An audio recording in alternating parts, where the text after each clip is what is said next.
السلام علیکم ورحمۃ اللہ وبرکاتہ۔ ایک بہن نے اپنی بہت ہی پیاری اور ایموشنل اسٹوری شیئر کری ہے۔ مجھے بچپن سے ہی بچوں کا بہت شوق تھا، اور جب کسی کا بھی بچہ ہوتا تو میں اس کے یہاں چلی جاتی اور گھنٹوں بچوں کے ساتھ کھیلتی، بچے کو اپنی گود میں گھنٹوں بیٹھالے رہتی۔ یہ سب کچھ دیکھ کے میری ماں نے ایک دن مجھ سے کہا کہ تمہیں ماں بننے کا بہت شوق ہے۔ میں نے ان کی بات سن کے میں شرم سے اپنا سر نیچے جھکا لیا، اور وقت گزرتا گیا اور میں بڑی ہو گئی، جوان ہو گئی، اور شادی کی عمر کو پہنچ گئی۔ میری شادی ہوئی، اور شادی میں میری بہت اچھے گھر میں ہوئی، اور میں بھی اچھے گھر سے ہی تھی۔ ان سب ہماری زندگی بہت اچھے سے گزر رہی تھی، اور سب لوگ جو بھی ملتا، جو بھی رشتہ دار ملتے، وہ خوشخبری کے بارے میں پوچھتے کہ کب خوشخبری دے رہی ہو، تو میں یہی جواب دیتی کہ انشاءاللہ بہت جلد۔ لیکن یہ وقت گزرتا چلا گیا اور میں کوئی خوشخبری نہیں دے پائی۔ اب جب لوگ ملتے، لوگوں کے لہجوں میں تلخی ہوتی اور لوگ کہتے کب خوشخبری تمہاری آئے گی، تو میں خاموش ہو جاتی اور میں کچھ جواب نہ دیتی، اور اپنے کمرے میں جا کے روتی اور اللہ کے حضور دعا کرتی کہ اللہ مجھے اولاد کی نعمت سے نواز دیجیے، مجھے بس ایک اولاد دے دیجیے۔ یہی وقت گزرتا چلا گیا۔ پھر لوگوں نے کہا کہ تم ڈاکٹر کو دکھاؤ، تو ہم نے بھی ڈاکٹر کو دکھانا شروع کر دیا، اور میرے شوہر اور میں ایک شہر سے دوسرے شہر، دوسرے شہر سے تیسرے شہر ڈاکٹروں کے پاس دوڑتے رہتے، اور ڈاکٹر ہمیں کبھی کہتے کہ ہاں تسلی دیتے، کبھی کہتے کہ رپورٹس آتی تو کہتے کہ کچھ نہیں ہو سکتا، پھر ہم دوسرے ڈاکٹر کے پاس جاتے۔ ایسے ہی وقت گزرتا جا رہا تھا۔ میرے شوہر مجھ سے بہت محبت کرتے تھے، لیکن ہم دونوں کے بیچ ایک فاصلہ آ گیا تھا اولاد نہ ہونے کی وجہ سے۔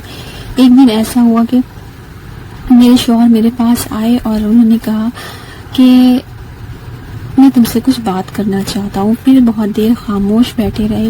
اس خاموشی کے بعد ہم دونوں میں علیحدگی ہو گئی، اور میری طلاق ہو گئی، اور اپنے گھر واپس آ گئی۔ اور میں اپنے گھر جب واپس آ گئی تو میں اپنے کمرے میں ہی بند رہتی، میں کسی سے کوئی بات نہیں کرتی تھی بس، اور میری زندگی جیسے لگتا تھا ختم سی ہو گئی ہے۔ میں سوچتی تھی کہ کیا یہی میری زندگی ہے، کیا اب میری زندگی میں کچھ بھی اچھا نہیں ہوگا۔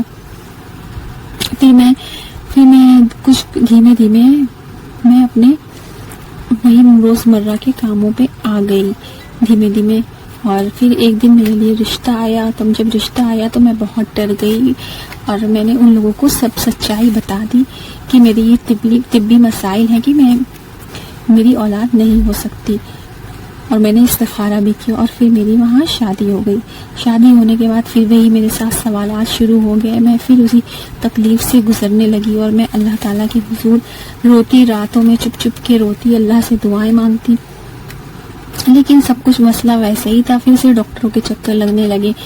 میں پریشان ہو گئی کہ اب میرے ساتھ دوبارہ پھر وہی سب ہو رہا ہے۔ ایک دن میں نے ایک موبائل میں ویڈیو سنی، آیت سورہ نوح کی آیت پڑھی جائے گی۔ اس میں بتا رہے تھے کہ نوح علیہ السلام نے اپنی قوم سے کہا کہ تم استغفار کرو، اللہ تعالیٰ تمہارے اوپر بارشیں برسا دیں گے، تم کو اولاد کی نعمتوں سے نوازیں گے، تم پر موسلادھار بارش کریں گے۔ جب میں نے اس آیت کو سنا تو مجھے بہت رونا آیا، اور مجھے احساس ہوا اپنی غلطی کا کہ میں نے تو اللہ تعالیٰ سے کسی گناہوں پر معافی مانگی نہیں، کہیں ایسا تو نہیں مجھ سے بہت بڑے بڑے گناہ ہوئے ہوں جس کی وجہ سے میں اولاد کی نعمت سے محروم ہوں۔ ان گناہوں کی وجہ سے میرے ساتھ ایسا ہو رہا ہے۔ میں نماز بھی جلدی پڑھ لیتی تھی، قرآن کو بھی صحیح سے نہیں پڑھتی تھی، تو میں نے پھر سے قرآن کو بھی صحیح سے پڑھنا شروع کیا، اور نمازوں کو آہستہ سے، آرام سے، تسلی کے ساتھ پڑھنا شروع کیا، اور اپنے سب شروع کے کاموں میں استغفار کو شامل کر لیا۔ میں استغفار کرتی، صبح فجر سے اٹھ جاتی، کام کرتی رہتی، چلتے پھرتے استغفار کرتی رہتی تھی۔ ایک دن معمول کے مطابق میں کام کر رہی تھی، میری اچانک سے طبیعت خراب ہو گئی۔ میں نے سوچا شاید ایسے ہی ہوگی، میں نے اس کو 1-2 ہفتے ٹال دیا، لیکن وہ جب پریشانی زیادہ بڑھنے لگی تو میں نے اپنے شوہر سے بتایا، اور میرے شوہر نے مجھے ٹیسٹ کیٹ لا کے دی، اور میں جب اس ٹیسٹ کیٹ کو میں نے چھوا تو میں بہت تکلیف میں آئی کہ کہیں ایسا نہ ہو کہ میں جو ہے پھر اسی اذیت اور تکلیف سے گزروں۔ تو میں نے سب سے پہلے 2 رکعت نماز نفل پڑھی اور اللہ تعالیٰ سے کہا ہے اللہ میرے حق میں جو بہترین ہو وہ فیصلہ فرما دیجیے، اور اگر یہ اولاد کی نعمت ابھی میرے لیے بہتر نہیں ہے تو مجھے صبر عطا فرما دیجیے، اور جب بہترین ہو اس کو بہترین وقت پہ عطا کر دیجیے گا۔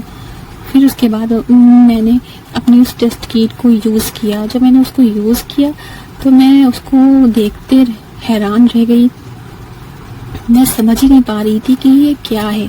پھر میں نے سجدہ شکر ادا کیا اور میں خاموشی سے اللہ کے حضور سجدے میں گر گئی اور عبادت کرتی رہی، اور میں نے اپنے شوہر سے کچھ نہیں کہا۔ جب میرے شوہر گھر آئے تو میں نے ان کو وہ کیٹ پکڑائی، انہوں نے دیکھا تو ان کی بھی آنکھوں سے جاری ہو گئے اور وہ بھی شکر کے سجدے میں گر گئے، اور میرے پورے 9 مہینے اللہ تعالیٰ کی عبادت میں، استغفار میں اور یہ دعائیں کرتے میں گزرے کہ اللہ تعالیٰ میری یہ جو خوشخبری آپ نے مجھے دی ہے اس کو سلامتی کے ساتھ، عافیت کے ساتھ مجھے عطا فرما دیجیے اس کو۔